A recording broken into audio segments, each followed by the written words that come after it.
Muito boa tarde a todos e a todas. É um prazer participar uma vez mais nestes encontros de história de Lolé. Cabe-me aqui o papel de moderar esta segunda sessão da tarde, que é também a última deste encontro. É uma sessão dedicada às entidades religiosas e aos organismos corporativos,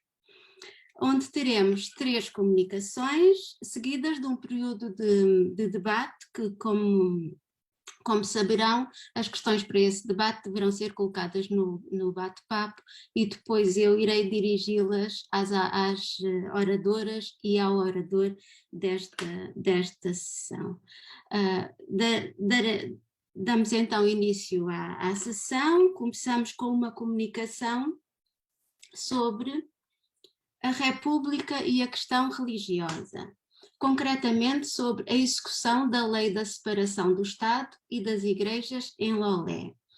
Esta comunicação está a cargo da professora Maria de Fátima Reis, que é doutora em História Moderna pela Universidade de Lisboa, onde é professora associada na Faculdade de Letras, é também investigadora do Centro de História, diretora da Cátedra de Estudos Sefarditas, também diretora dos cursos de Artes e Humanidades e Estudos Gerais e também exerce o cargo de subdiretora da Faculdade de Letras. Integra várias academias e a sua investigação tem-se centrado na história da assistência, caridade e saúde e na história social das elites e das redes sociais sefarditas. A professora Maria de Fátima, julgo que estará, sim, tem então 20 minutos para a sua comunicação.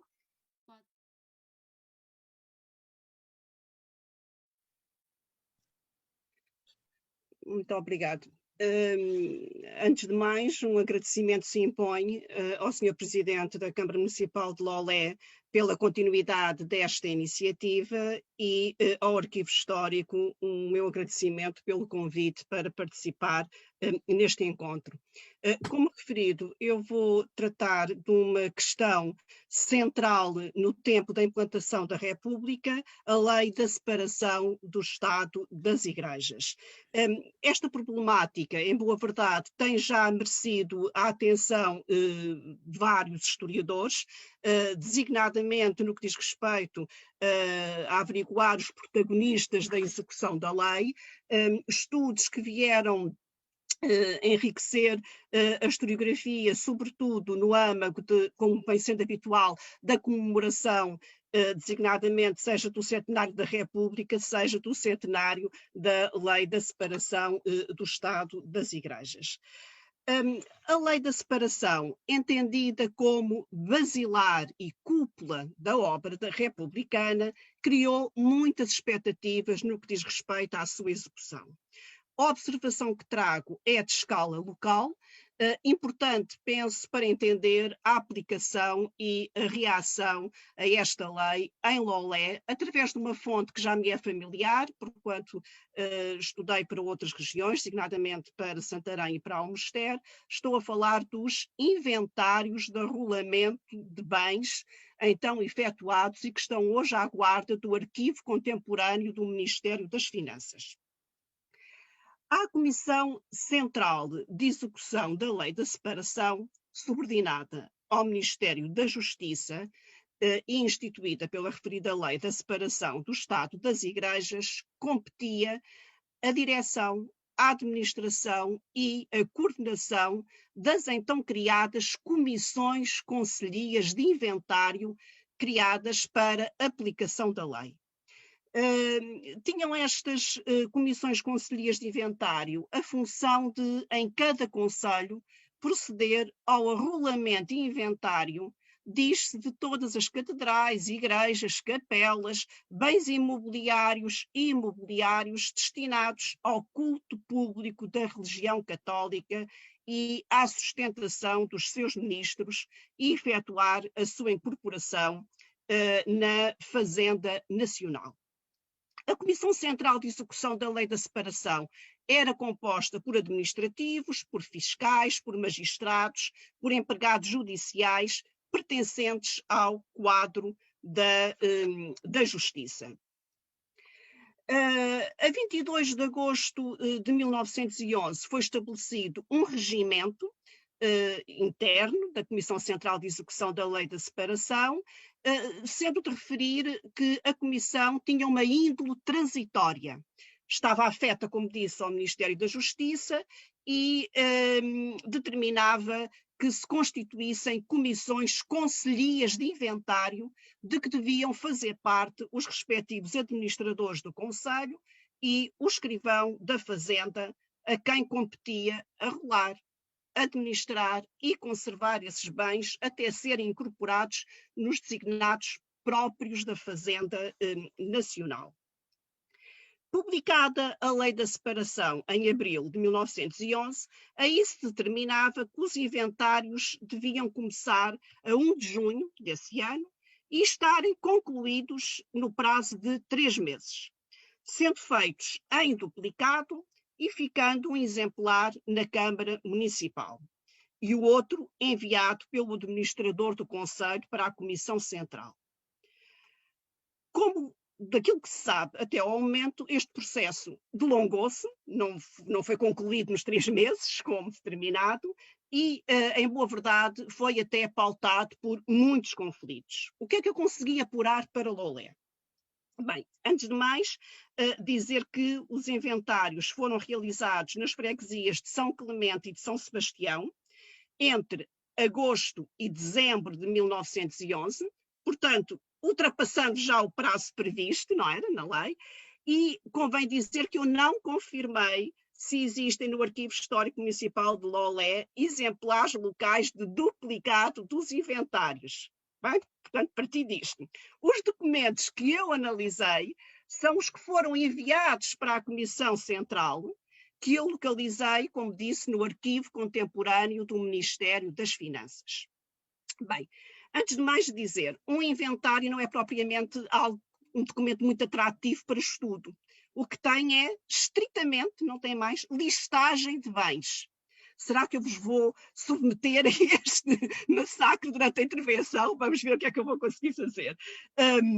Porque é que eu me proponho falar sobre estes regulamentos? Eu espero conseguir provar que este tipo de documentos podem dizer muito mais do que aquilo que se possa pensar.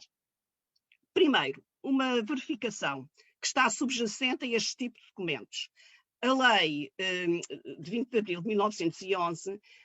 determinava que a República não subsidiaria nenhum culto. A partir de 1 de julho foram eliminadas do orçamento do Estado e das instituições administrativas locais e dos estabelecimentos públicos quaisquer despesas com o exercício do culto católico. As côngruas foram extintas, os bens destinados ao culto público e à sustentação das pessoas que lhe estavam afetas seriam arrolados, como disse, por uma comissão com a Conselhia de Inventário, subordinada, repito, ao Ministério da Justiça. Esta comissão em Lolé obedeceu ao determinado, era composta pelo administrador do Conselho, José dos Santos Galo, servindo ele de presidente, ainda pelo aspirante das finanças, João Rodrigues da Gama, que serviu de secretário, e por um elemento das juntas de paróquia. No caso de São Sebastião, por Manuel José Madeira, e no caso de São Clemente, por Manuel Rodrigues Ventura. Eu vou analisar pelas duas freguesias, primeiro por São Clemente, depois por São Sebastião. Espero cumprir o escrupulosamente o meu tempo. Por favor, a senhora doutora moderadora, diga-me se eu estiver em incumprimento. Na freguesia de São Clemente, núcleo urbano por excelência de Lolé, esta comissão reuniu primeiro na Igreja Matriz de São Clemente, a 3 de agosto de 1911, sabendo-se que enfrentou contrariedades, já que o pároco Luís Manuel Vieira, cujo documento está aqui em visualização, apresentou um protesto em que declarava não ser intuito seu desacatar a autoridade civil, mas, cedendo à força, de nenhum modo iria colaborar nas operações de inventário. Pelo contrário, diz, em nome da liberdade religiosa, protesta contra o inventário, considerando mesmo uma violência atentatória dos direitos legítimos da Igreja.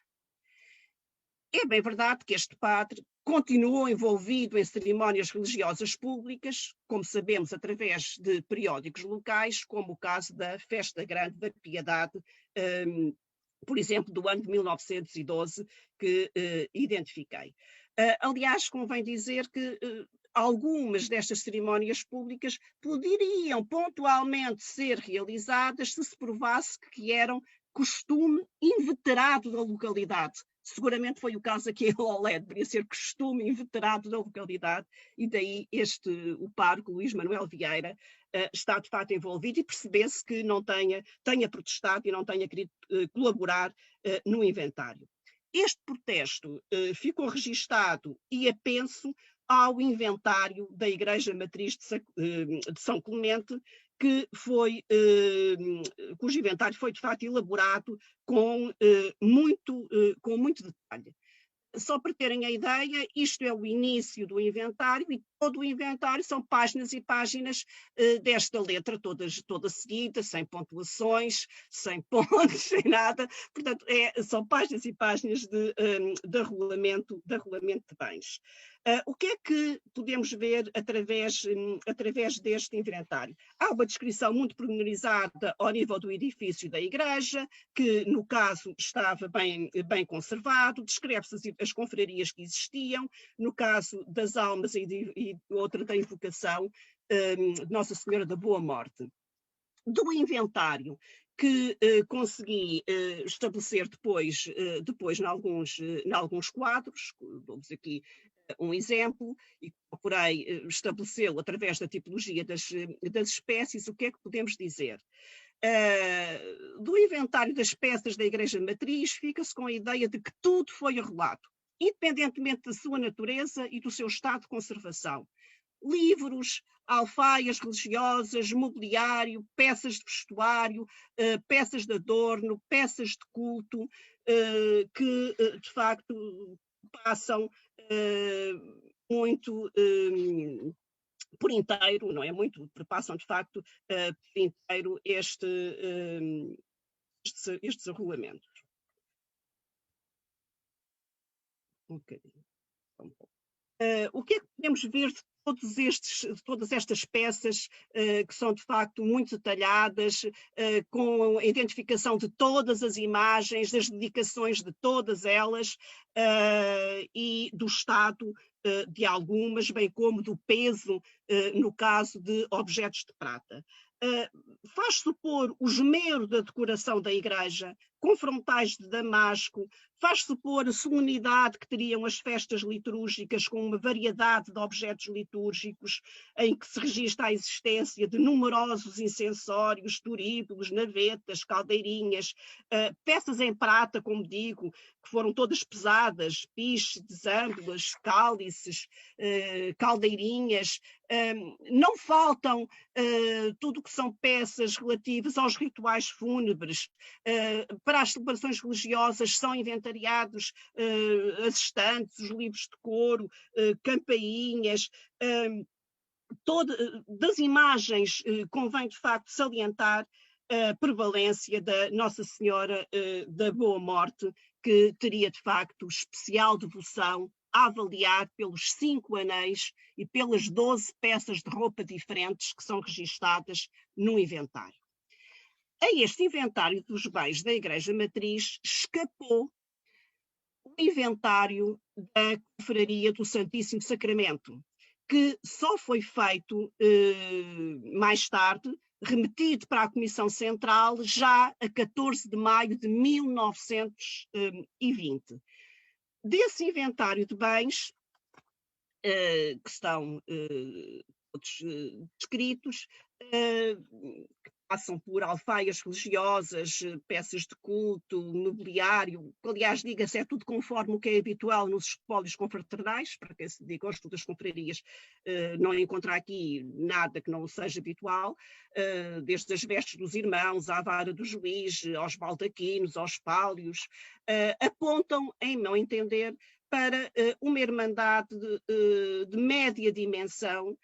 fracas posses, a avaliar pela degradação dos materiais, pelo reduzido número de peças de maior valor e até mesmo pelo número de OPAs que consegui contabilizar.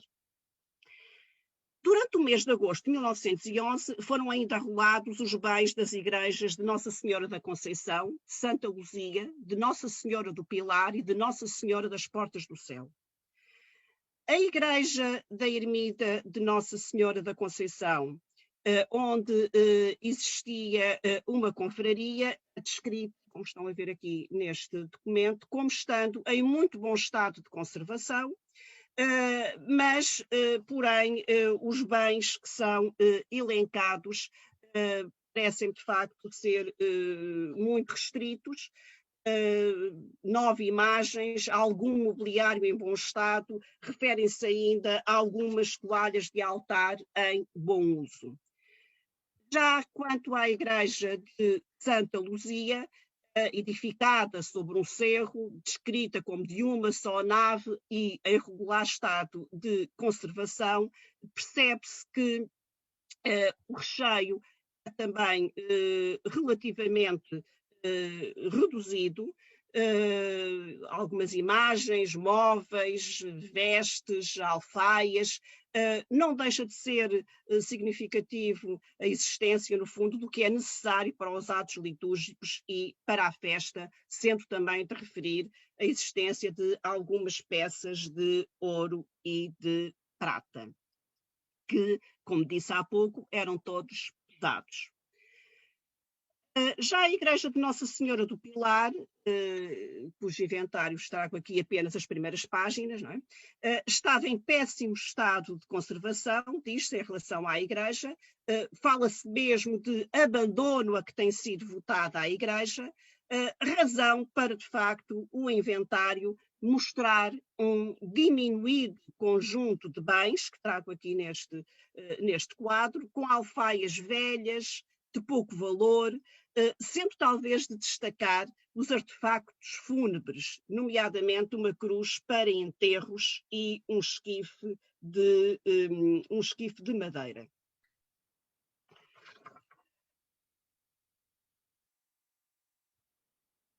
Para a igreja de Nossa Senhora das Portas do Céu, apresentada como tendo uma só nave e com pouca freguesia, então, apresentam-se a descrição das peças de culto, de mobiliário, as alfaias religiosas, inventariam-se as peças de vestuário que não são em grande número e, curiosamente, estranha-se mesmo não existir na igreja um único crucifixo. Só para terem uma ideia, foi o que consegui inventariar. Em relação a estes inventários encerram sempre com um auto de encerramento deste género, portanto, dizendo-se nada mais havendo a inventariar, dá-se por findo este arrolamento e, obviamente, subscrevem todos os que participaram no mesmo. Em relação à freguesia de São Sebastião, terra diferenciada com várzea e barrocal, que fora desanexada da de São Clemente em agosto de 1890, a Comissão Conselhia de Lolé reuniu-se primeiro a 1 de setembro de 1911 no edifício da Igreja de São Francisco, onde estava instalada a paróquia, para conseguir proceder ao competente inventário de bens. Diga-se algo interessante, é que aqui, tal e qual como na anterior, o arrolamento também não contou com a anuência do pároco, como vos trago aqui neste documento, que pela seta que sinalizei a vermelho se consegue, se calhar para os mais persistentes conseguirem ler, verifica-se que o pároco José Parreira Espada Calapés apresentou um protesto no qual declara não ser intento seu desacatar a autoridade civil, mas de nenhum modo colabora nas operações de inventário, tal e qual como fizera o pároco de São Sebastião. Alegando, tal como o padre São Sebastião, que em nome da liberdade religiosa considerava o inventário uma violência atentatória dos legítimos direitos da Igreja. Igreja que sabemos ser rica, este é o início do inventário, para ficarem com uma ideia, só para verem o tipo de documento de que estamos a falar, e que me permitiu depois efetuar alguns quadros e perceber que a Igreja era rica em imagens,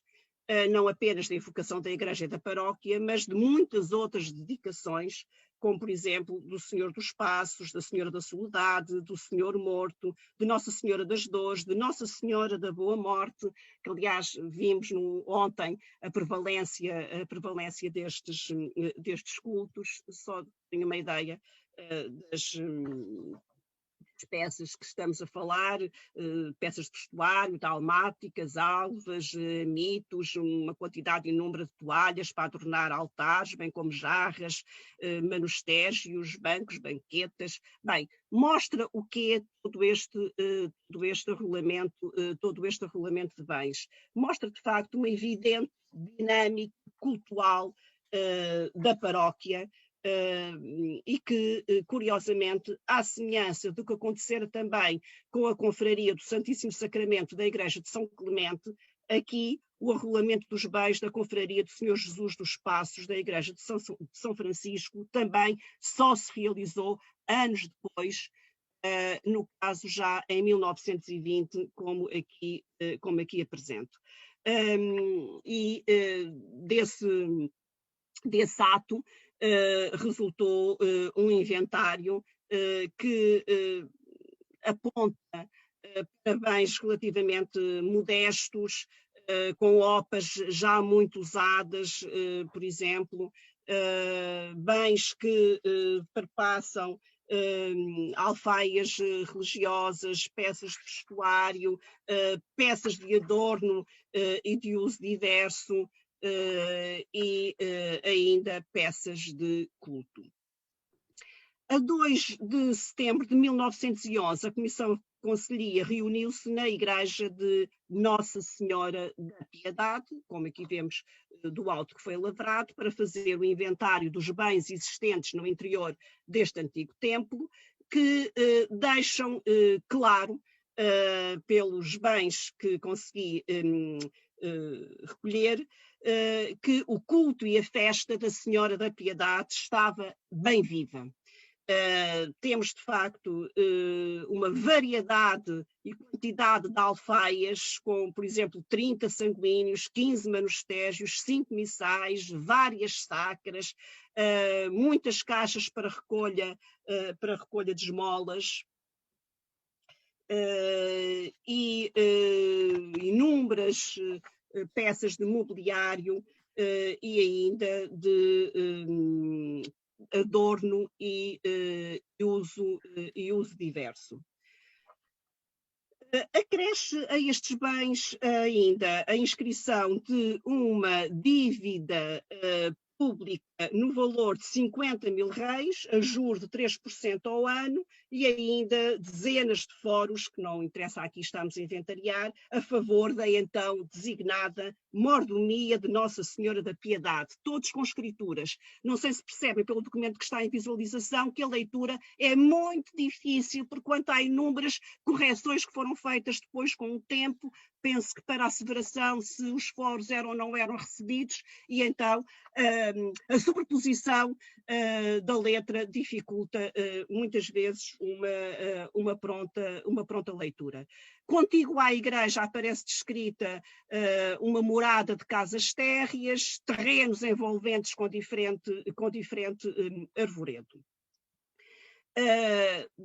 Dando provas que, de facto, a festa estava viva. Na freguesia de São Sebastião, a Comissão Conselhia deslocou-se a outras ermitas da localidade para proceder aos respectivos inventários. Lembro, em 14 de setembro de 1911, a deslocação à Quarteira para fazer o inventário da Igreja de Nossa Senhora da Conceição, que está aqui em visualização, o documento, de que resultou uma descrição à semelhança de todas as outras, seja do edifício em si, seja dos bens, que inventariados me levaram também à identificação de um quadro. De referir que anexas existiam 3 casas à esquerda e uma à direita, esta conhecida como a Casa do Esquife, o que aponta para o peso da função fúnebre. 18 de dezembro de 1911, a Comissão Conselhia esteve no sítio da Boa Hora, aqui em visualização, a proceder ao regulamento dos bens da Igreja desta evocação, de que se lavrou, como vem sendo habitual e dito até ao momento, auto de inventário dos bens aí encontrados. Todos os bens que consegui localizar e arrolar em quadro são todos clara expressão do vigor do culto e do cerimonial, dado que contamos com vários missais romanos, uma estante para canto chão, casulas de diferentes cores para diversos tempos litúrgicos, andores e ainda, tal como na anterior, 4 esquifes, a dar conta também da importância do acompanhamento fúnebre. A 26 de dezembro de 1911 foi a Comissão Aval Judeu a rolar os bens da Igreja do Bom Sucesso, dita de finais do século XVII, de uma só nave, com várias casas, uma servida de sacristia, outras de arrecadação. Diz-se que tudo está em bom uso. Os bens são arrolados desde os da Capela Mor até aos da sacristia e aos da arrecadação. Tudo apontando para objetos de uso regular, sejam no que diz respeito às alfaias ou às peças de adorno e de vestuário. Só para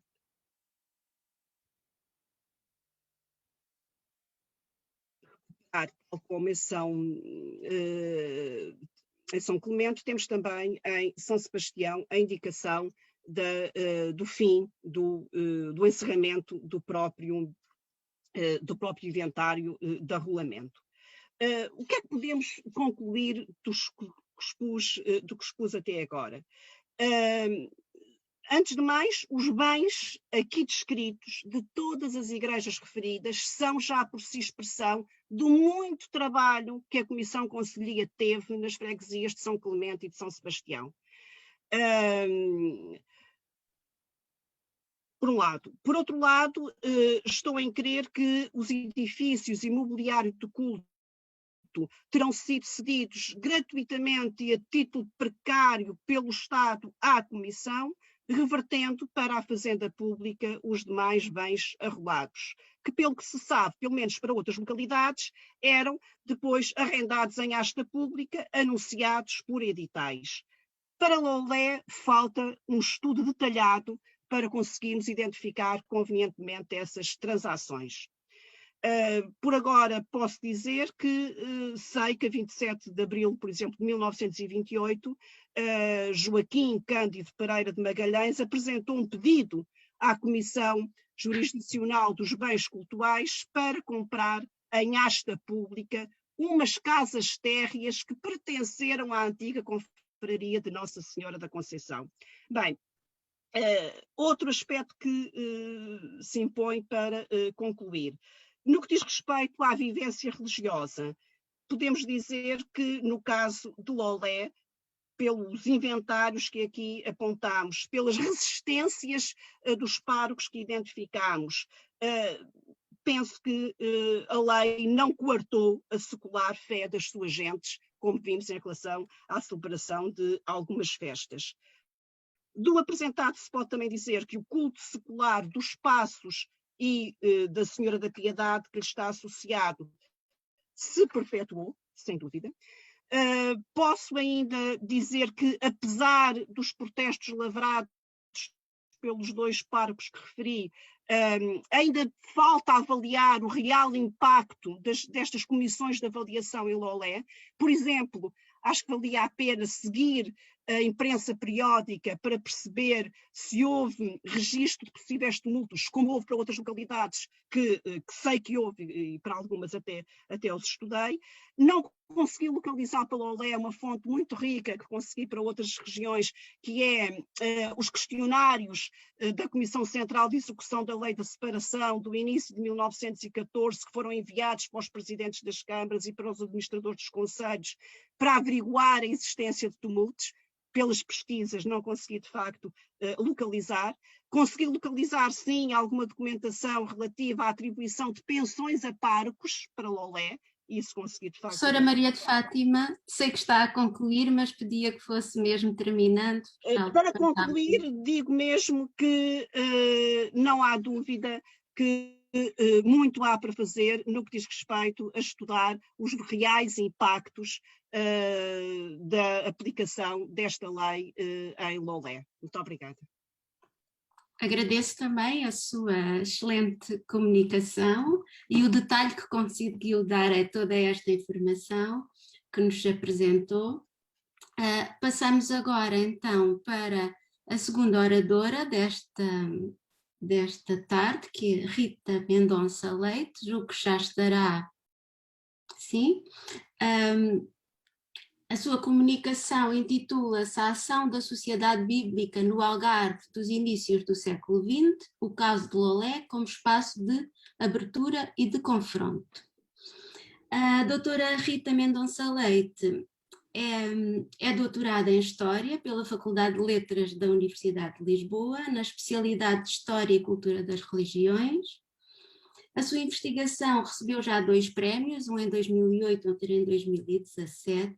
É investigadora integrada do Centro de Estudos de História Religiosa da Universidade Católica Portuguesa, onde é também professora, nomeadamente na Faculdade de Teologia. Tem então uns 20 minutos para fazer a sua comunicação.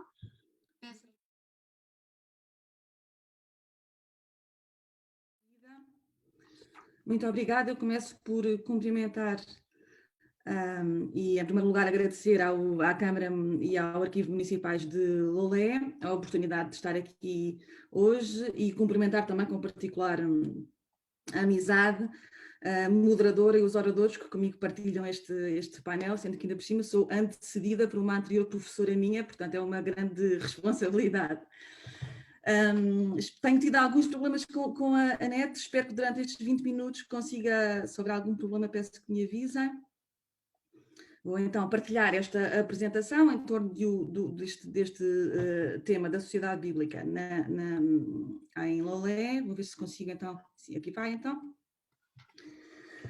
Explicar então aquilo que são as origens e que é o sentido da sociedade bíblica. Portanto, a British and Foreign Bible Society, ou como é conhecida em Portugal, a Sociedade Bíblica Britânica e Estrangeira, foi fundada em Londres em 1804, com o objetivo de fazer chegar os textos bíblicos nas línguas de cada um dos países ao maior número de pessoas em todo o mundo. Esse plano de difusão bíblica, a um nível muito global, internacional, rapidamente chegou a Portugal, onde desde logo o início do século, 1808, circularam os textos bíblicos editados por esta instituição. Começando então por se estruturar numa rede ampla de correspondentes e colaboradores, recrutados em ambientes muito diversos e empenhados em objetivos, eles próprios também muito variados, aquele plano de ação depois foi plenamente consolidado, no caso português, na segunda metade do século XIX, por via da criação de uma agência oficial em Lisboa, de que esta fotografia, que é do arquivo e, portanto, tem esta qualidade, foi fundada em 1864, a dinamização de um sistema de colportagem, que hoje eu vou passar mais tempo a descrever, implementado a partir daquela mesma década de 60, e pela abertura dos chamados depósitos bíblicos, portanto, sítios de venda permanente, digamos assim, as livrarias da sociedade bíblica em Portugal. O trabalho em Portugal foi desde cedo influenciado por uma perspectiva que definia o país como um terreno de missão. Portanto, este era um cristianismo que vinha de ambiente anglo-saxónico e muito influenciado pelo protestantismo, naturalmente, e no contexto do qual a divulgação bíblica era muitas vezes analisada enquanto método de cristianização. No âmbito, então, da atividade em Portugal, ao longo desse século XIX e inícios do século XX, a Sociedade Bíblica existe até hoje, mas eu vou só falar dos princípios do século XX, a Sociedade utilizou duas traduções da Bíblia, uma de João Ferreira de Almeida, conhecida no vulgo como a versão protestante, e a de António Pereira de Figueiredo, conhecida como a versão católica. A discussão em torno destas opções foi sobretudo um debate sobre o caráter mais ou menos autorizado de que dispunham estas mesmas versões e sobre os graus de cristianização, protestantização e catolicização que estas mesmas versões potenciavam. Com o estabelecimento, então, da agência em Lisboa, a colportagem, portanto, estes colportores que aqui estão, que ilustram este slide, afirmou-se como um método de venda preferencial. A partir desses anos 60 do século XIX, a adoção, então, de um sistema de circulação de escrituras por vendedores ambulantes, especificamente dedicados apenas a essa atividade, os chamados colportores, tornou-se no principal instrumento de circulação dos textos bíblicos, resultado dessa eficácia do trabalho do número muito variável de homens e algumas mulheres, as chamadas Bible Women, que lideraram o trabalho de distribuição diária, sistemática e abrangente dos textos bíblicos por todo o país. O contacto direto com a população, como nós vamos ver no caso de Lolé, e a reação da mesma em relação ao produto circulado dividiu-se profundamente entre os casos de abertura, compra, adesão, digamos assim, e, por oposição, os movimentos de perseguição e destruição daqueles livros distribuídos por estes homens em nome daquela instituição. Eles foram, de modo estratégico, inicialmente colocados nas áreas urbanas de Lisboa e do Porto, portanto, a partir dessa década de 60, mas cedo se dirigiram depois para outras regiões, chegaram ao litoral do país e, por via também desse litoral, conseguiram fazer uma conexão e a chegada desses livros a outros pontos do interior, sendo que a Sociedade Bíblica depois chegaria a centenas de pontos diferentes e, de facto, se nacionalizou, digamos assim. A organização destes circuitos de colportores e a avaliação das zonas de ação integraram desde cedo as tarefas do agente em Lisboa, foram adquirindo progressivamente cada vez maior relevância, sendo que o Algarve foi desde cedo tido em conta nesse mapeamento e, portanto, fornecendo-se a cada um dos colportores o pedaço do mapa de Portugal, que no fundo traduzia em termos cartográficos a sua esfera de ação, o agente estava também a consolidar esses circuitos individuais e, em simultâneo, responsabilizava cada trabalhador por uma área específica, sendo que havia também trabalhadores responsáveis pela área do Algarve. Sujeito a algumas flutuações, a associação direta entre a geografia e as dificuldades ou a abertura que este trabalho de colportagem enfrentava surge muito repetidamente testemunhada na documentação, tanto pelo agente como pelos colportores, viabilizando, portanto, uma caracterização, digamos assim, geral das diferentes áreas da ação. É muito comum a análise comparativa entre o norte e o sul do país, sendo que para esta última região, portanto, o sul, o significante indiferentismo, que foi muitas vezes utilizado para caracterizar a população portuguesa, tendeu a ser lentamente substituído, sobretudo a partir, lá está, da Primeira República, pelo termo materialismo. Há a influência, então, da hierarquia católica romana a norte, que era muito denunciada pelos colportores, aqui uma influência que não era avaliada como positiva, evidentemente, associava-se, porém, à virtualidade de uma mentalidade religiosa que tinha algum potencial, quando, em contraponto a isso, um certo sentido, aquele materialismo e um certo sentido de arreligiosidade, tido como muito típico do sul do país, tinha, dizia-se, consequências mais limitativas na distribuição, na eficácia da distribuição das escrituras. No que diz respeito, então, ao Algarve,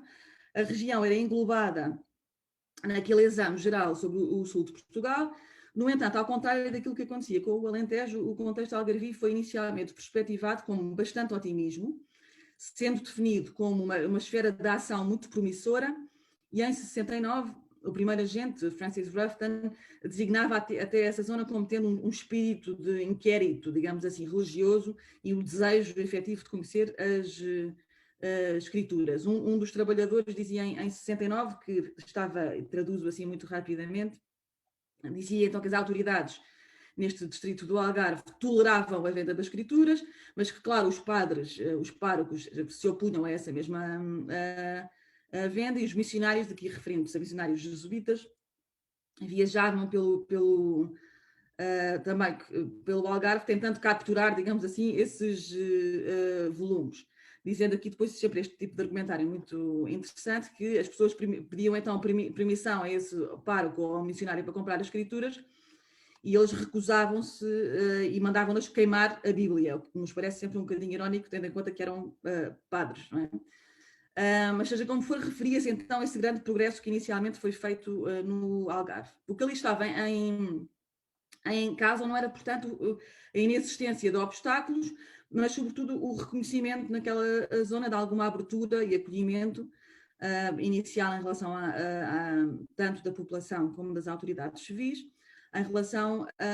à distribuição da Bíblia. Dizia-se até nos finais de 69 que os únicos sítios, sem ser em Lisboa, onde o trabalho podia ser desenvolvido, eram o Porto e o Algarve. No entanto, as expectativas inicialmente muito positivas em relação a essa zona foram, nos contactos subsequentes, substituídas por uma avaliação de pendor menos otimista, onde se descrevia já uma população conformada e muito dominada pela influência católica romana, o que era enfatizado pelo facto de os níveis de pobreza que existiam também na região impedirem as pessoas de comprarem os volumes, apesar de eles serem muito baratos. Essas dificuldades persistiram então nas décadas seguintes e nos primeiros anos do século XX, declarando-se nesses relatórios que no Algarve, esses homens, os colportores, encontravam muitos obstáculos, e aí, finalmente, referindo-se os casos específicos de Olhão e de Lolé, que de alguma maneira consubstanciaram essa obstaculização. A multiplicação daquelas barreiras na atividade de colportagem não terá sido naturalmente alheia, ou não terão sido alheias intervenções como a do Bispo do Algarve, futuro Cardeal Patriarca, Dom António Mendes Belo, que em janeiro de 1901 insurgia na Câmara dos Pares contra as chamadas seitas protestantes e as suas doutrinas heréticas e falsas e atentatórias da religião estatal. Portanto, durante este período, naturalmente, que antecede da Lei da Separação, Portugal era uma monarquia confessional, assim consagrado pela Carta Constitucional, e denunciava-se então a atividade de circulação bíblica como parte integrante daquela propaganda, dizia o bispo muito ilustrativamente. Em conferências públicas quase diárias, previamente anunciadas com pomposos reclames, e pela distribuição gratuita ou barata de livros e folhetos que encerram ideias e doutrinas, as mais heterodoxas, trata o protestantismo de arrancar do coração do povo o amor à fé, que nos faz grandes e respeitados, e de explorar a fraqueza ou a ignorância religiosa de muitos que facilmente se deixam arrastar na corrente do erro.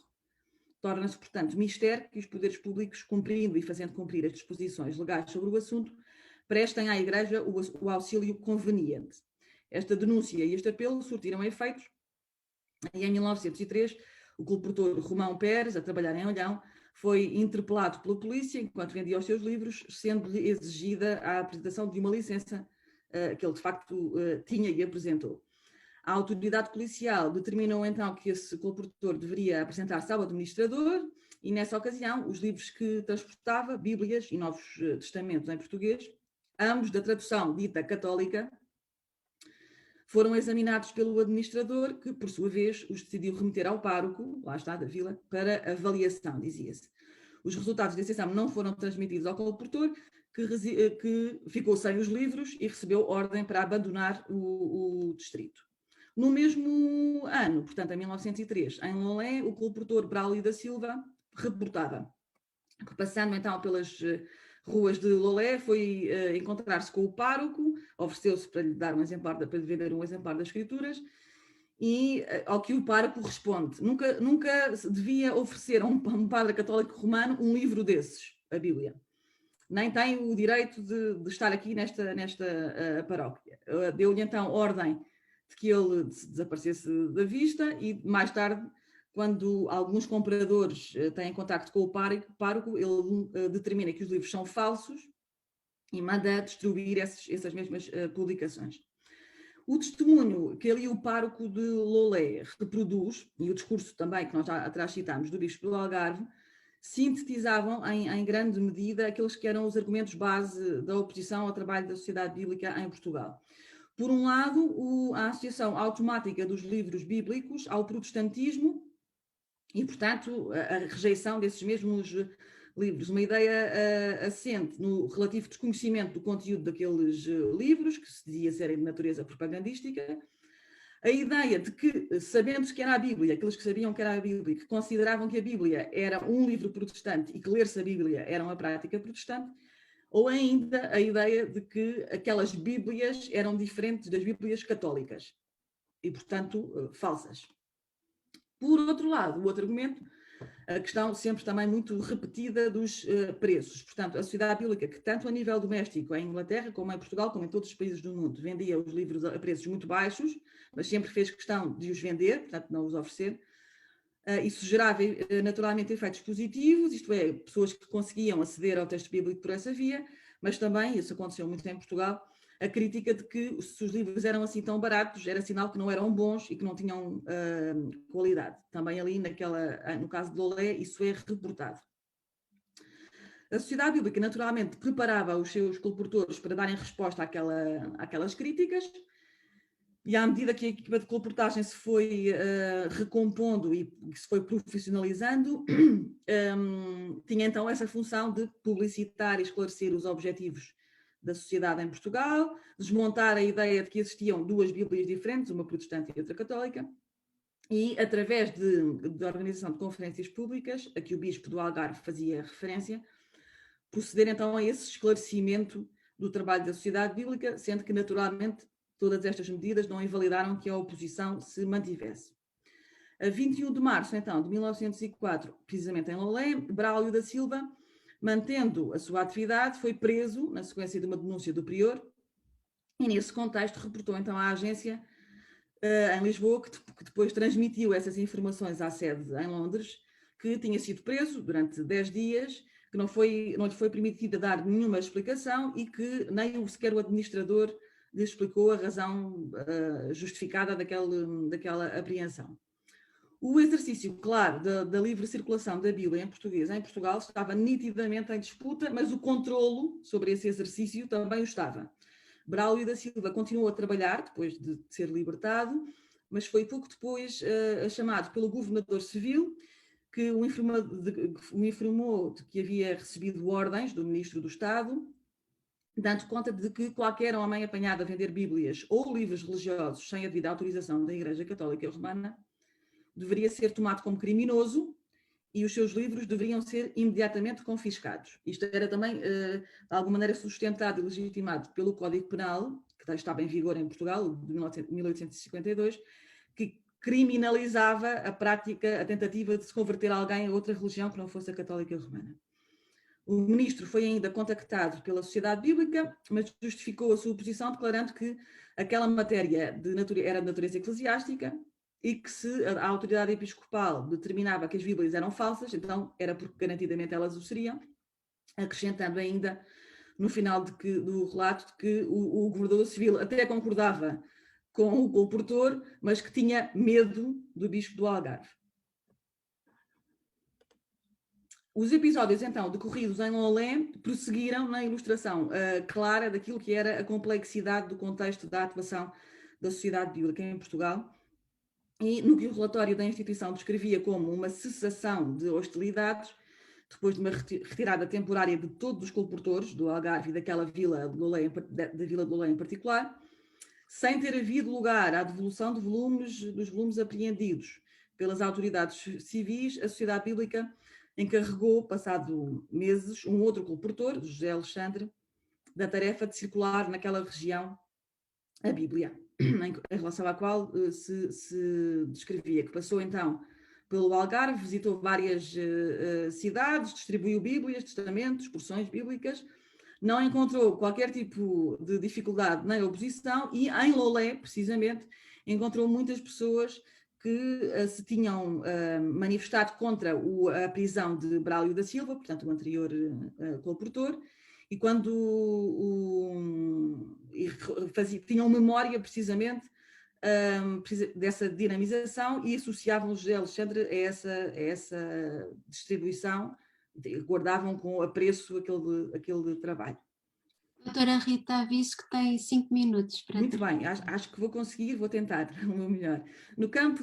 da colportagem, então, os inícios do século XX revelaram-se particularmente difíceis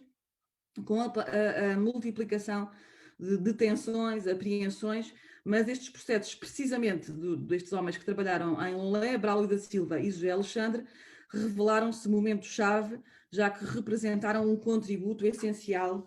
para a definitiva legitimação. Já tinham passado mais de cerca de 100 anos, desde que a sociedade, quase 100 anos, desde que a sociedade tinha chegado a Portugal, um contributo essencial para definir a legitimidade daquela ação. Depois, então, do episódio em Lolé, Braulio da Silva manteve-se ao serviço da Sociedade Bíblica, foi transferido para Trás-os-Montes, lá foi novamente preso, em Vila Flor, e o agente da Sociedade Bíblica da altura, que está aí ao centro, nessa fotografia, encetou uma série de contactos com as autoridades locais e em simultâneo com a Embaixada Britânica, em Lisboa, que,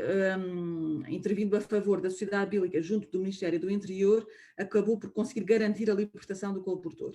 Tanto no processo de Lolé como neste do Distrito de Bragança, Braulio da Silva nunca teve direito à restituição dos seus bens, que não eram só os bíblicos, mas também eram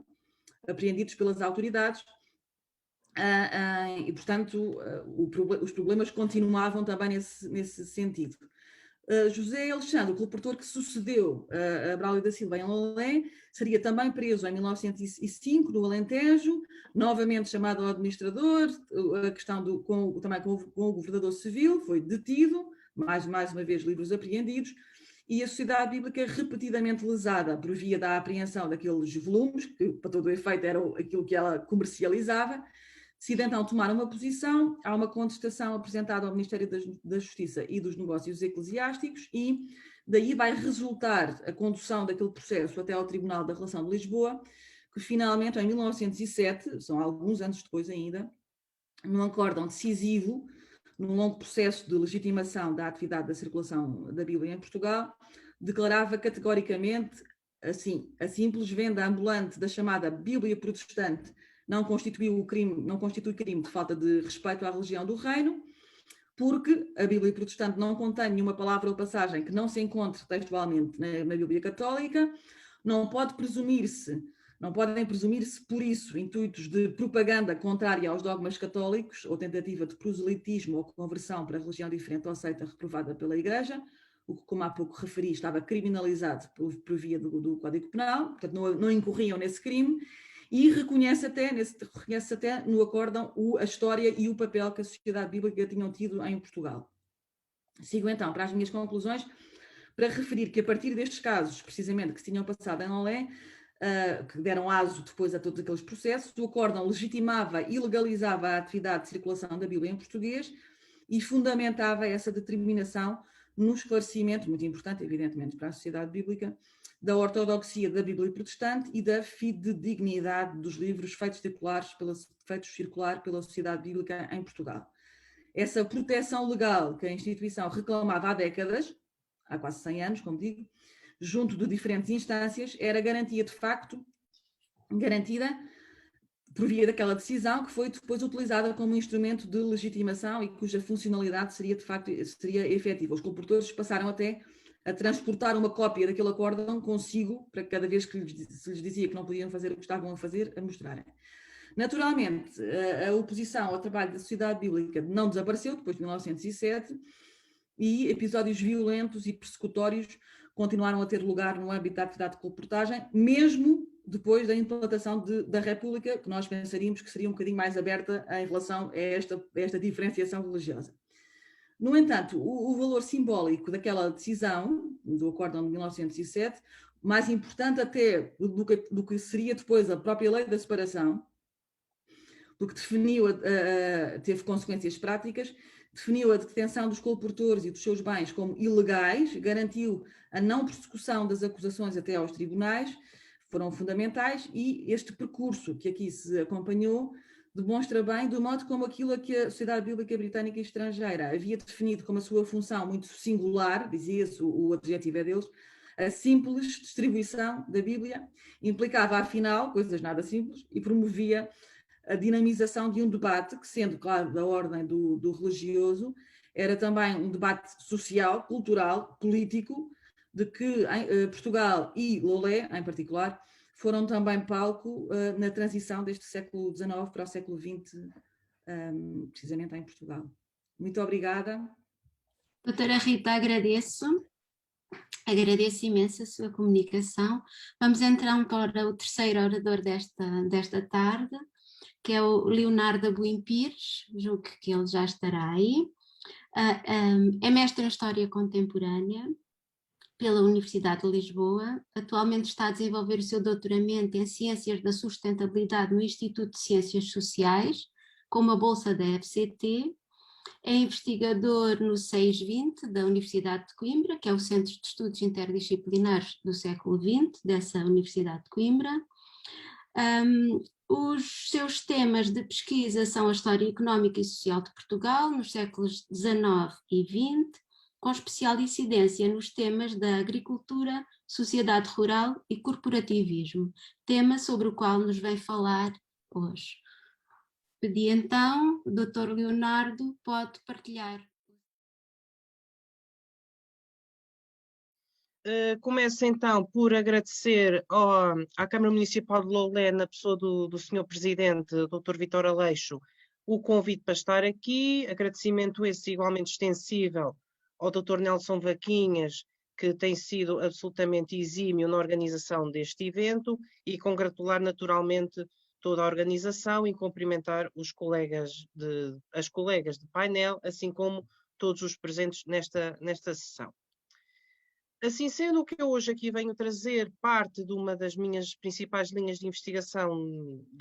aliás, de ter feito o mestrado, que é o corporativismo em Portugal, especificamente no período do Estado Novo, e o que hoje aqui venho trazer é então como é que esse regime corporativo se aplicou na região do Algarve e especificamente no concelho de Lolé.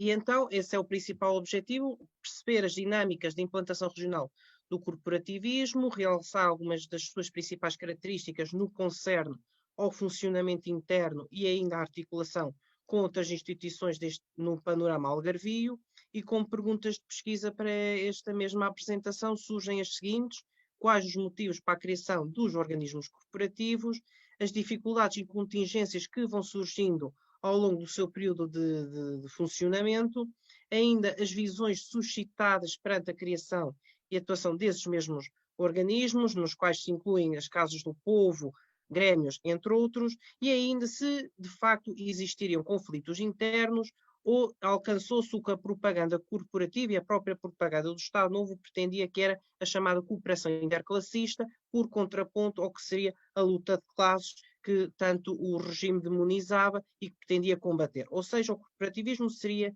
o mecanismo ideal para conseguir então a cooperação entre trabalhadores e patrões, e para isso foram criados um conjunto de organismos que falarei adiante. No caso de Lolé, o que nós temos é desde logo uma predominância das casas do povo, não obstante haver uma diferenciação temporal entre a criação da primeira em 1938 em Alte, para depois só em 1973 vermos surgir mais casas do povo, nomeadamente a de Almancil e Quarteira, Buliquém e São Sebastião, Careça e São Clemente, de Salir, Ameixial, portanto todas elas surgem já no final do regime. Seguidamente, à primeira Casa do Povo, temos o Grêmio da Lavoura, logo em 1941, a que segue ainda o do Comércio em 1964, e ainda que não seja uma instituição especificamente voltada para o Conselho, uma vez que está inserido no contexto distrital, que é a secção de Lolé do Sindicato Nacional dos Operários da Construção Civil e ofícios correlativos do Distrito de Faro, portanto é uma secção apenas, mas também convém salientar precisamente a sua presença nesta dinâmica corporativa que aqui faço alusão. Desde logo convém salientar que, do ponto de vista político e da adesão ao Estado Novo, Lolé não apresentou ruptura, estando em conformidade com a esmagadora maioria dos concelhos de Portugal, não se encontra rupturas ou conflito aberto para com a operacionalização e a cimentação do novo regime, e a própria adesão dos loletanos à União Nacional é demonstrativa dessa adesão, não obstante, nós estamos aqui a olhar para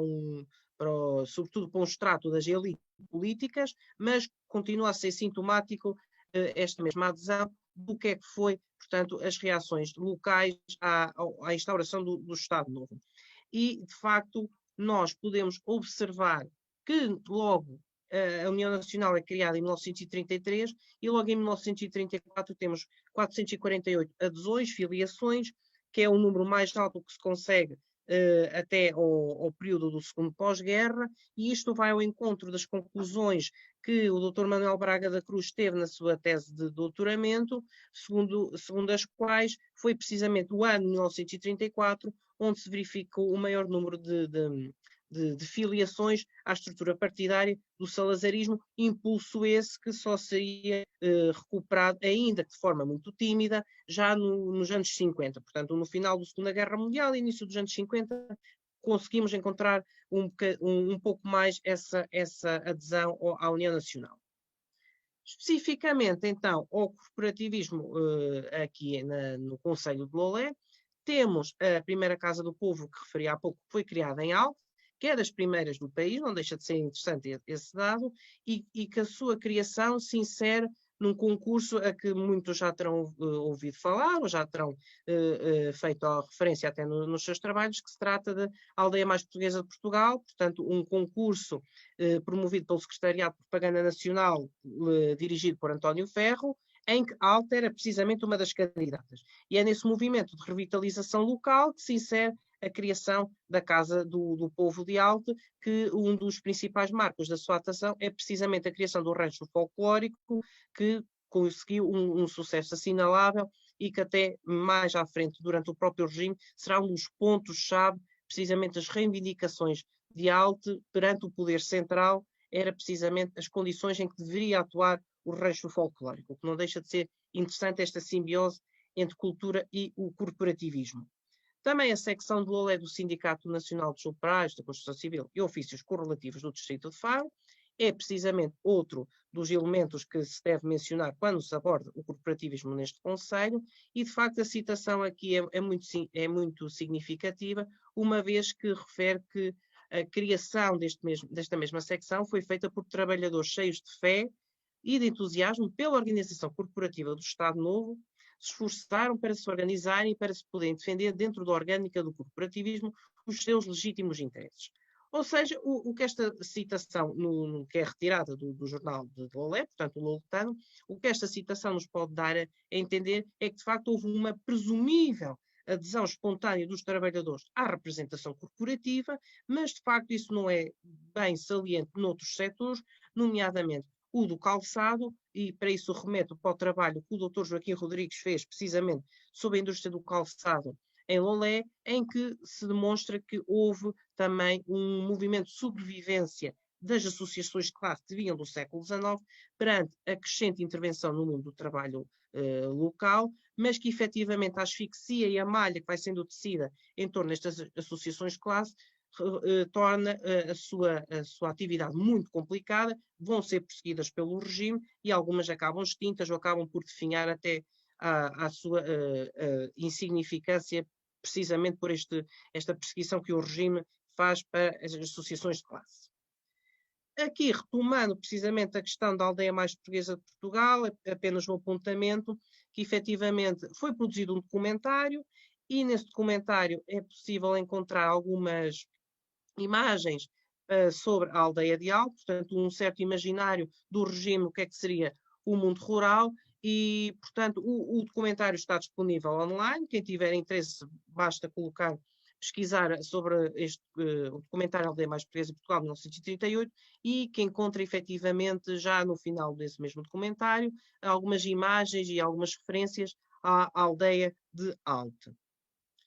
Portanto, nós estamos a falar desta Casa do Povo que é criada em 1938, no ano seguinte, portanto, eclode a Segunda Guerra Mundial, que, não obstante Portugal ter sido um país neutral, os seus impactos foram sentidos de forma bastante pertinente e acutilante, e isso já vários estudos têm vindo a fazer referência, nomeadamente os do professor Fernando Rosas, ou até mesmo do professor António José Telo, e que, de facto, esta nossa neutralidade acaba por não coartar os efeitos sentidos de uma verdadeira economia de guerra. E, portanto, o Lolé, uma vez mais, insere-se no quadro geral do corporativismo e vê surgir em 1941 o seu Grêmio da Lavoura, aliás, tendência assinalada no resto do país, uma vez que o Estado e o poder central via nos Grêmios da Lavoura uma forma de mais expedita para conseguir o aprovisionamento alimentar, a distribuição da produção agroflorestal. Portanto, há toda uma série de funções que são atribuídas ao Grêmio da Lavoura, que precisamente o Estado Novo decide criar mais, e de facto é muito visível que é no período da Segunda Guerra Mundial que nós vemos o maior surgimento do Grêmio da Lavoura, precisamente porque esses condicionalismos são entendidos pelo regime como algo que os Grêmios da Lavoura poderiam efetivamente solucionar. E é neste sentido que o Grêmio da Lavoura de Lolé estabeleceu relações com os vários organismos de coordenação económica, portanto eram organismos responsáveis pelo controlo e circulação, distribuição e venda da produção de determinados setores agrícolas, e aqui nós encontramos, por exemplo, relações com a Junta Nacional do Vinho, a Junta Nacional do Azeite, aqui na distribuição de combustível, por exemplo, e ainda a Junta Nacional dos Produtos Pecuários. E o Grêmio da Lavoura de Lolé dá particular atenção à questão pecuária e, por exemplo, uma das suas principais bandeiras será precisamente a revisão das posturas municipais para o gado em 1944. Portanto, nós vemos que os condicionalismos e os problemas que vieram portanto, do contexto bélico, não aplacam a intenção do Grêmio da Lavoura de prover soluções para a produção agrícola local. Evidentemente que nós estamos a falar de um período de escassez, num período de racionamento, o que torna as funções atribuídas ao Grêmio da Lavoura bastante pesadas do ponto de vista orçamental e contabilístico. E pela documentação que chegou à Assembleia Nacional através do inquérito à organização corporativa feito em 1947, nós verificamos que no Grêmio da Lavoura de Lolé o passivo começa a aumentar de forma significativa com o decorrer da guerra, e isto também é muito visível noutros grêmios pelo país, até mesmo grêmios obrigatórios, que eram grêmios, por vezes anexos aos organismos de coordenação económica, nós vemos que o passivo vai aumentando. Portanto, isto é uma situação que é passível de ser encontrada noutros pontos do país e que demonstra precisamente as dificuldades que advieram da guerra e que também os próprios grêmios tiveram de fazer frente e muitas vezes de forma muito complexa e muito complicada.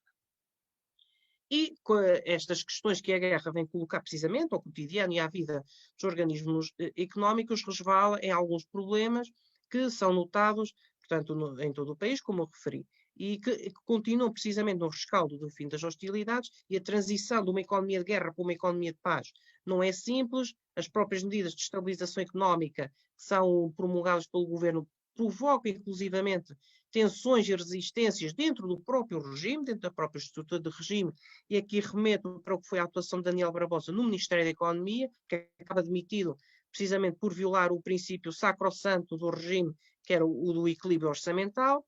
porque o Ministério da Economia neste período entende em fazer uma importação massiva de produtos alimentares, o que vem desequilibrar as contas e, portanto, este é um exemplo da tensão vivida neste período do final da Segunda Guerra Mundial.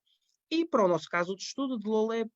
verificamos precisamente que no Grêmio da Lavoura foram apuradas algumas irregularidades, nomeadamente no saldo contabilístico, e que inclusivamente esses mesmos problemas acabam em sede de tribunal, e que um desses casos precisamente ocorreu com o ex-guarda-livros desse mesmo Grêmio, em que a ação interposta pela mesma entidade gremial, o tribunal acabou por o sentenciar a uma indenização de 35 mil escudos e ainda uma pena de prisão, embora não consiga não tenha apurado efetivamente o período da pena de prisão, mas o que é certo é que isto acabou por resvalar no processo judicial. E ainda também parece muito significativo um relatório feito sobre a Casa do Povo de Alto, em que, e acho esta citação bastante liminar no que é que foi o corporativismo após o final da Segunda Guerra Mundial, que é, verifica-se que simpatia pelos dirigentes nenhuma, ambiente para o organismo péssimo. E isto, de facto, é extensível ao resto do país, o que demonstra que os grêmios, as casas do povo e todos os organismos corporativos eram entendidos como foco dos problemas cotidianos das pessoas e, portanto, dirigiam portanto, a sua visão negativa para com estas entidades. E, tendo estes problemas todos que eu aqui mencionei muito sucintamente, de facto é no rescaldo da guerra que o regime cria condições para repensar o que é que havia sido o corporativismo, e existe todo um conjunto de iniciativas que são demonstrativas desse mesmo estado de espírito, nomeadamente a criação do Ministério das Corporações em 1950, ou ainda também a criação das próprias corporações, que não existiam até esta altura, o que não deixa de ser bastante sintomático dos problemas do regime, em concretizar o corporativismo. Portanto, as corporações só são criadas entre 1957 e 1966, o que demonstra precisamente os problemas sofridos para a territorialização e toda a aplicação desta doutrina. E para proceder a uma resposta mais eficaz aos problemas dos organismos, foi criada a Inspeção dos Organismos Corporativos em 1948, e a documentação que essa mesma inspeção nos legou é, de facto, muito importante e muito interessante de analisar, para ver os vários problemas que ocorriam em grêmios, casas do povo, casas dos pescadores, corporações. Portanto, é um manancial de informação muito interessante que está depositado na Torre do Tomo e ao qual eu recorri para fazer precisamente esta investigação. Desde logo, o Grêmio da Lavoura, não obstante os problemas que elenquei, continuou a fazer as suas funções, agora já num período de paz, o que não levantava tantos problemas, mas num período de transformação económica, que não deixa de ser também, não deixa de ser interessante ver como é que ele reage perante essas mutações, continua a fazer o seu trabalho, nomeadamente a aquisição de material para os trabalhos agrícolas, fornecimento de mercadorias, e ainda subsidia, do ponto de vista financeiro, alguns estudos feitos pelo Conselho Regional da Agricultura do Algarve, precisamente para ver os problemas que a lavoura da região tinha, e precisamente o Grêmio da Lavoura acaba por subsidiar alguns desses estudos feitos. A colaboração com os organismos de coordenação económica manteve-se, quer com a Junta Nacional, a Federação Nacional dos Produtores de Trigo, a Junta Nacional do Vinho, portanto, todo o conjunto de organismos continua. O Grêmio da Lavoura tem uma correia de transmissão entre esses mesmos organismos, e a Inspeção dos Organismos Corporativos referia ainda que era aconselhado que o Grêmio da Lavoura teria de incrementar os serviços de distribuição, embora tal solução parecesse não encontrar atualmente grandes possibilidades em virtude da falta de braços, e aqui, de facto, demonstra o impacto do êxodo rural que foi tendo sobre as sociedades rurais a partir dos anos 60, e ainda a fraca rentabilidade dos produtos agrícolas determinaram ainda o não cultivo de extensas áreas. Ou seja, a própria agricultura passa por um período de transformação e de recomposição do ponto de vista da mão de obra, do ponto de vista laboral, e que os grêmios da lavoura também vão sentindo, e o próprio Poder Central vai observando isso nos relatórios que vai fazendo sobre os vários organismos. Ainda para referir precisamente essa documentação da IOC, um relatório muito interessante. Doutor Leonardo, tem 5 minutos para terminar. 5 minutos, com certeza. Obrigado. E, portanto, muito sucintamente, é um inquérito que foi feito aos grêmios da lavoura em 1963, aqui de uma forma muito sucinta, só para ver que abarca todo o conjunto de grêmios da lavoura do país, e estudar-nos para observar do ponto de vista sociológico mesmo quem é que eram os dirigentes dos grêmios da lavoura, não obstante não dar nomes, mas pelo menos para fazer um traço geral de quem eram. E aqui, do ponto de vista das habilitações dos gerentes dos grêmios no distrito de Faro, é muito significativo que a instrução deles ou se baseava na instrução primária ou na instrução secundária. Portanto, não havia qualquer tipo de dirigentes dos grêmios da lavoura com formação superior, pelo menos isto no distrito de Faro, mas no caso de Lolé, portanto, o inquérito é feito em 1963, esta situação é revertida para o caso de Lolé em 1965, a partir do momento que Jaime Guerreiro Rua é eleito presidente do Grêmio, inclusivamente é um homem que até vai a ser deputado da Assembleia Nacional, portanto uma figura grada do regime na localidade, e é que acaba por inclusivamente ocupar lugares mais importantes a nível do poder central. Ainda aqui também uma referência a vários problemas que o Grêmio ia sentindo. Aqui isto é um excerto de uma carta enviada precisamente ao Secretário de Estado da Agricultura por um dos associados, em que realmente se queixa dos problemas que alguns proprietários tiveram relativamente à importância recebida dos bónus do trigo, portanto, estes sistemas de compensação financeira sobre a produção agrícola, e de facto há aqui palavras muito liminares, por exemplo, a considerar que é uma vergonha a própria gestão do grêmio em determinados momentos para com os proprietários agrícolas da localidade. Fora da esfera agrícola, temos em 1964 a criação do Grêmio do Comércio de Lolé, e isto advém de uma tentativa do regime, no seu período inicial, de reconverter as associações comerciais em grêmios do comércio, mas para o caso do Olhão isso aconteceu, mas no caso do Lolé nós temos, portanto, um período de quase 30 anos de intervalo em que só esse intento vai ser concretizado. E, uma vez mais, os problemas que são salientados pela Inspeção dos Organismos Corporativos são muito evidentes e, de facto, aponta-se precisamente que neste Grêmio do Comércio há uma grande dose de desleixo e ainda um excesso de confiança e de amizade por parte dos membros da direção. Se, por um lado, pretendiam a colaboração entre trabalhadores e patrões, portanto, às vezes criticavam, portanto, os conluios entre os próprios patrões, o que não deixa de ser bastante sintomático das próprias assimetrias entre o discurso e a prática. E ainda o caso da Casa do Povo de Alta, que de facto cumpre os seus requisitos enquanto organismo que tivesse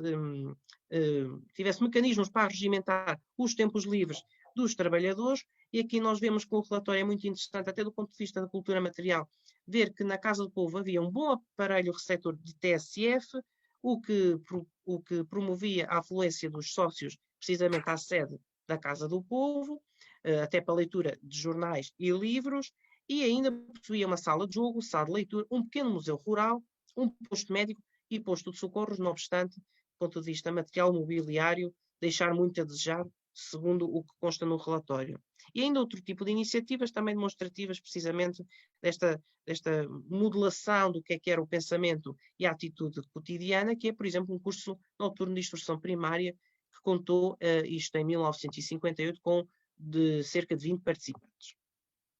Ainda, e já estou mesmo a terminar, e também o próprio regime, atendendo à data a que me refiro, já está mesmo a terminar, portanto estamos a falar de 1973, e é o derradeiro impulso que o corporativismo assiste já no período do marcelismo. A historiografia fala numa segunda arrancada nos anos 50, acho que também se poderia falar aqui já neste período final numa terceira arrancada, porque efetivamente, do ponto de vista das casas do povo, há de facto uma criação muito significativa já nesta altura, e em 1973, portanto no verão de 1973, devemos assistir à criação de mais casas do povo em Lolé, que depois acabam efetivamente com a Revolução de 25 de Abril, e portanto esta é uma atitude do Ministro das Corporações, que era, inclusivamente, deixo aqui a nota, o pai do atual Presidente da República, portanto o Baltazar Rebelo de Sousa, na altura era Ministro das Corporações, e há um forte impulso para a criação de mais, de forma a adensar a malha e de forma a que as casas do povo também pudessem ser um mecanismo para a resolução de alguns problemas locais. Para concluir, penso que, não obstante Lolé estar no centro periférico, eu, por exemplo, estudei Bragança, relativamente o corporativismo em Bragança, e de facto as similitudes são muito interessantes, isto das relações entre o poder central e as comunidades periféricas, e portanto Lolé está em conformidade com o que foi as linhas gerais traçadas pelo salazarismo, mas efetivamente o distanciamento entre a capital e estes concelhos periféricos, essa distância acabava por resultar em dificuldades na resolução dos problemas destas populações, uma vez que a fiscalização não é realizada de forma tão regular o desejado, portanto, estendendo os problemas, e os organismos corporativos acabavam precisamente por demonstrar algumas dificuldades em suprir esses problemas das populações locais. E, portanto, era isto que eu queria aqui trazer hoje. Aqui só apenas uma breve referência às fontes usadas para esta investigação, assim como a bibliografia usada, e, portanto, agora fico à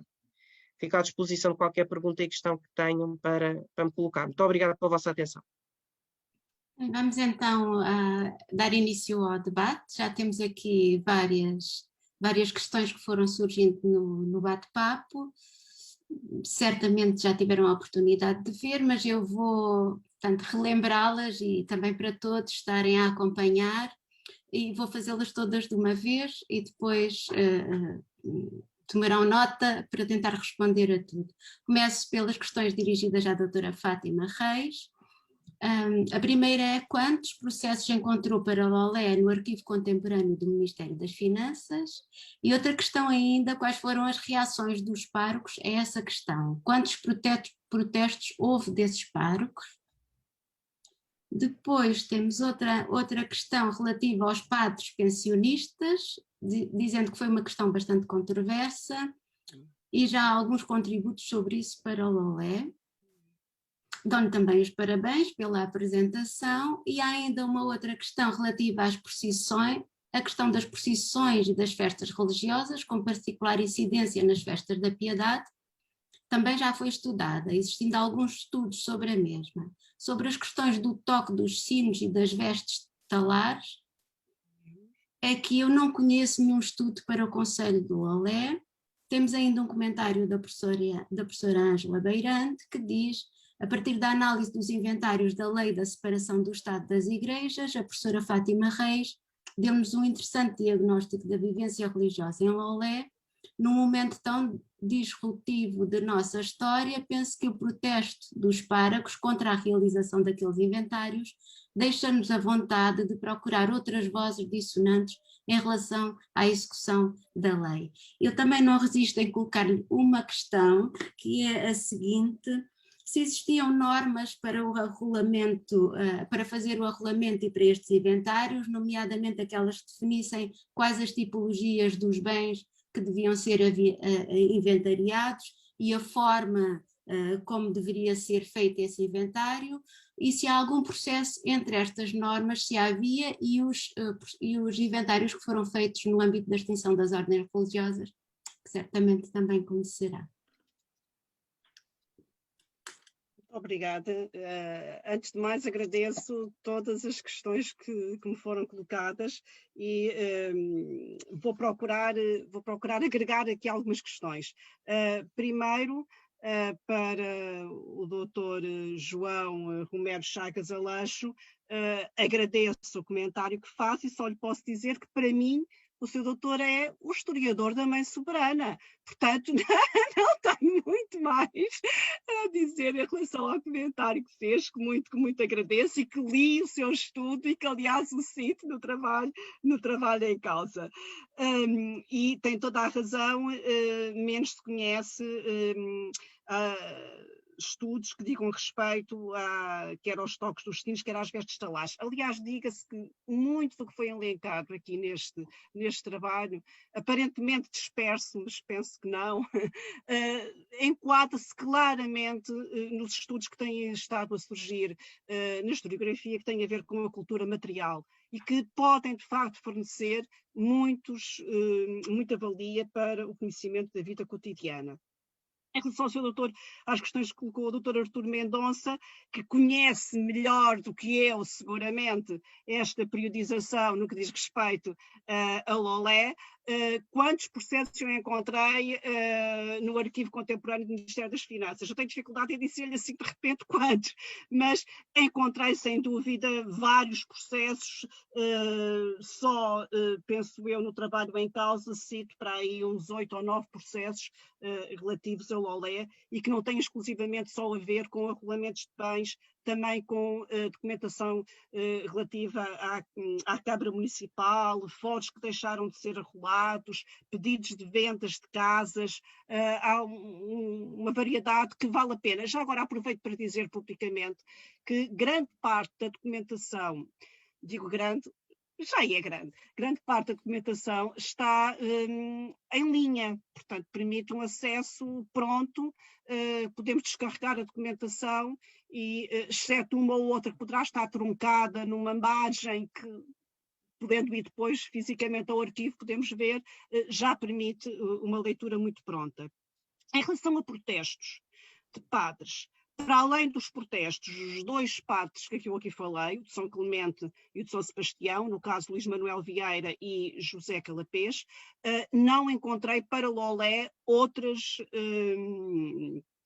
outros protestos.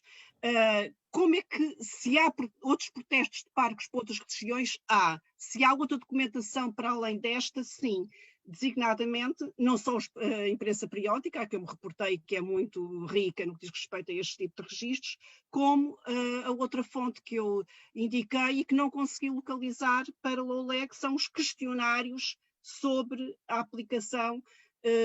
as respostas aos questionários sobre a aplicação da lei da separação, cujas respostas eram dadas pelos presidentes das câmaras ou pelos administradores dos conselhos. É evidente que isto é uma fonte que tem que ser lida com contingência, não é? Porque as respostas que ali estão não corresponderão seguramente à verdade dos factos, não é? Portanto, isto impõe leituras, não ler à luz do que terá sido real realidade, mas, de facto, consegue-se aí recensear muita informação nesse sentido. Por isso, muito agradeço à professora Ângela Beirante, que já percebeu que eu ouvi com muita atenção a sua intervenção de ontem, sobre o culto da paixão de Cristo, que me interessou muito ouvir, porque de facto os aspectos que se escolhem sobre a vivência religiosa são de facto muito fortes, designadamente no que diz respeito ao culto da paixão, daí a existência sempre culto da paixão e morte, e o próprio vigor em torno do cerimonial fúnebre, muito vivos, e será um trabalho que eu de facto não fiz, de averiguar, para além dos párocos, as outras vozes dissonantes. Sra. Professora, totalmente de acordo, deixo para os presentes trabalho para fazer. E se me permite, fora da região de Lolé, mas para a senhora professora Ângela Beirante, eu tenho que lhe agradecer as muitas leituras que fiz na década de 70 e 80, da sua autoria sobre Santarém, que foram para mim uma inspiração para os estudos que seguiram a esse propósito pela região. Muito obrigada, Sra. Professora. Em relação às questões colocadas pela doutora Catarina, os regulamentos dão informações, a legislação sobre os regulamentos dá informações sobre o modo de proceder, mas não propriamente sobre a tipologia, com o que nós hoje chamaríamos uma tipologia de classificação. Não, as classificações somos nós que as temos que fazer a posteriori, não é? Aliás, o que eu quis, de uma maneira, se calhar, pouco perceptível, foi mostrar-vos, através dos diapositivos, que não é uma fonte apelativa, porque aquilo são páginas e páginas de inventário sem nenhuma divisão de linhas, nem de separação. Eu é que ali consegui identificar mobiliário, vestes, a tipologia de classificação é estritamente minha, não há nada na legislação que diga. Comparação com o que vem da extinção das ordens religiosas. Eu não fiz esse trabalho de comparação, valia de facto a pena ser feito. Aliás, não é tão difícil de o fazer, até pelos trabalhos que têm saído, designadamente estou-me a lembrar daquele inventário do Henrique Leitão, e que agora não me recordo, em conjunto com a italiana, não me recordo agora o nome, que permite-nos rapidamente chegar a esses inventários e conseguir percepcionar.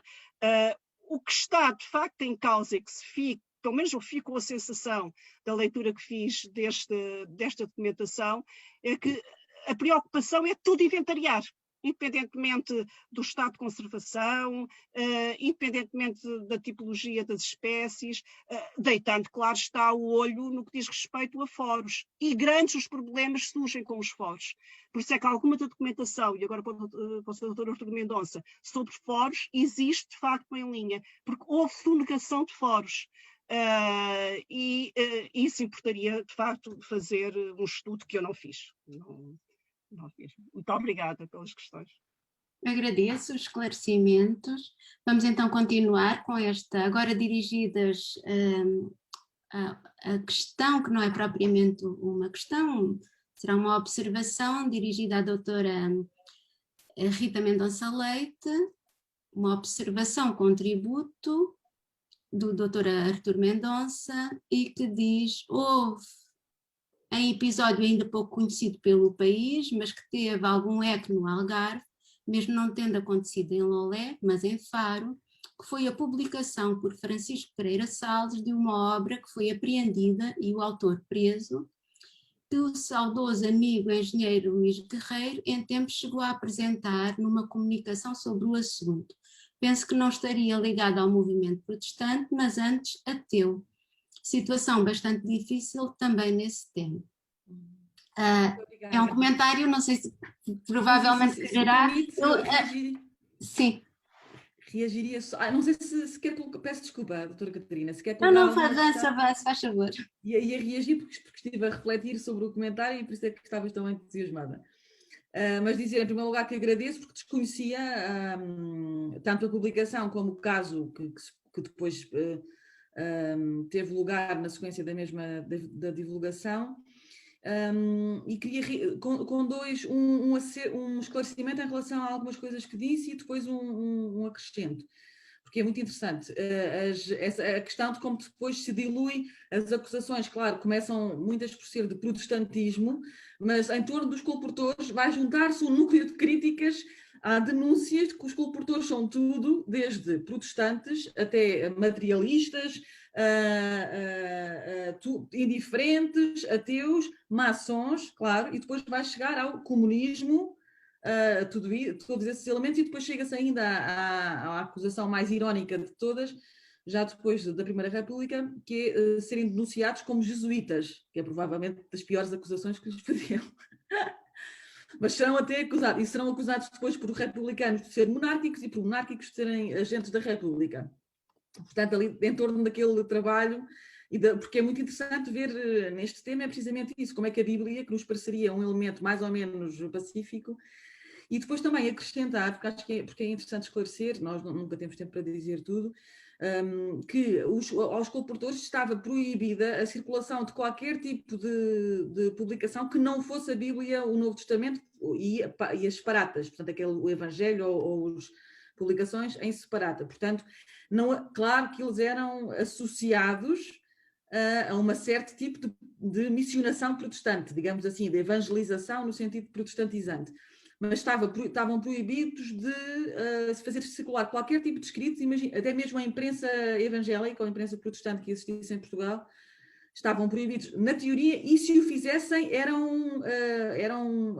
chamados à atenção pela própria instituição, portanto, no sentido de garantir que o trabalho da Sociedade Bíblica se restringia à distribuição da Bíblia. Claro que isso só por si era já um tipo de evangelização, nós podemos entender, evidentemente, não é? Mas estavam proibidos de fazer essa chamada propaganda. Agradeço muito o seu comentário. E a minha questão ia um bocadinho também nesse sentido, não é? De perguntar se tem mais informação sobre, de facto, quem eram estes colportores e como é que eles eram recrutados. Falou-nos sobre como é que eles eram, o que é que se entendia destes vendedores de livros, mas quem eram estas pessoas? Vai haver uma grande flutuação, porque a história da Sociedade Bíblica é já muito longa. Inicialmente, como no caso português, a história do protestantismo é também uma história do século XIX, portanto, em Portugal não há propriamente uma reforma luterana protestante com tradução quantitativa no século XVI e depois mesmo também no século XVII e XVIII, tudo aquilo que tem a ver com a aplicação do Concílio de Trento e, evidentemente, com o trabalho da Inquisição.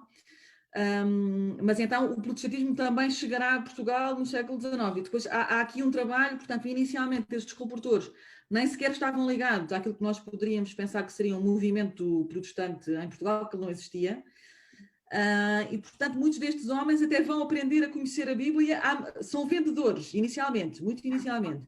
Esse sentido que depois terá, o percurso é muito desse vendedor até quase um missionário, é um trabalho que vai sendo desenvolvido ao longo do século XIX e que só se chegará efetivamente no princípio do século XX. Essa componente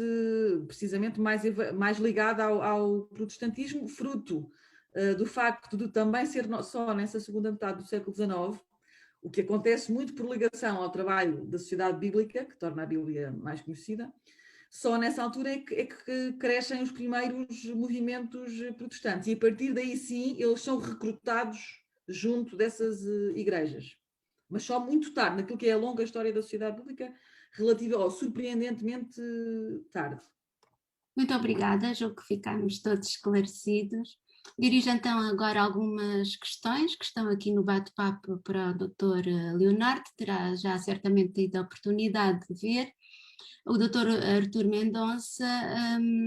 diz que também o Grêmio, que ainda hoje existe, penso eu, embora sem essa conotação, também foi relativamente precoce em Lolé, em 1941,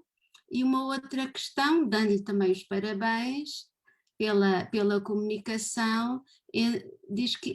encontrou elementos sobre a questão do corporativismo no arquivo municipal, surgir a consulta dos livros de correspondência da Câmara Municipal, em tempos encontrei referências sobre isso. Ainda do Dr. João Romero Aleixo, se há também ainda fontes orais que seriam muito interessantes entrevistar, nomeadamente o engenheiro Joaquim Manuel Brito da Mana, uma vez que grande parte da sua família e por mais do que uma geração trabalhou no Grêmio da Moagem. Já o ouvi falar várias vezes sobre essa ligação familiar ao Grêmio. E, portanto, é uma dica, digamos, para a sua investigação. Bom, antes de mais agradeço então os comentários feitos pelo Dr. Artur e pelo Dr. João Aleixo e relativamente começo por dizer que o Grêmio da Lavoura de Lolé não é tão precoce assim se nós olharmos para o panorama nacional. De facto, os Grêmios da Lavoura datam sobretudo deste período que poderíamos mediar ali entre 1938, 42, poderíamos sensivelmente dizer que aí é o grande período de fundação dos Grêmios da Lavoura por todo o país.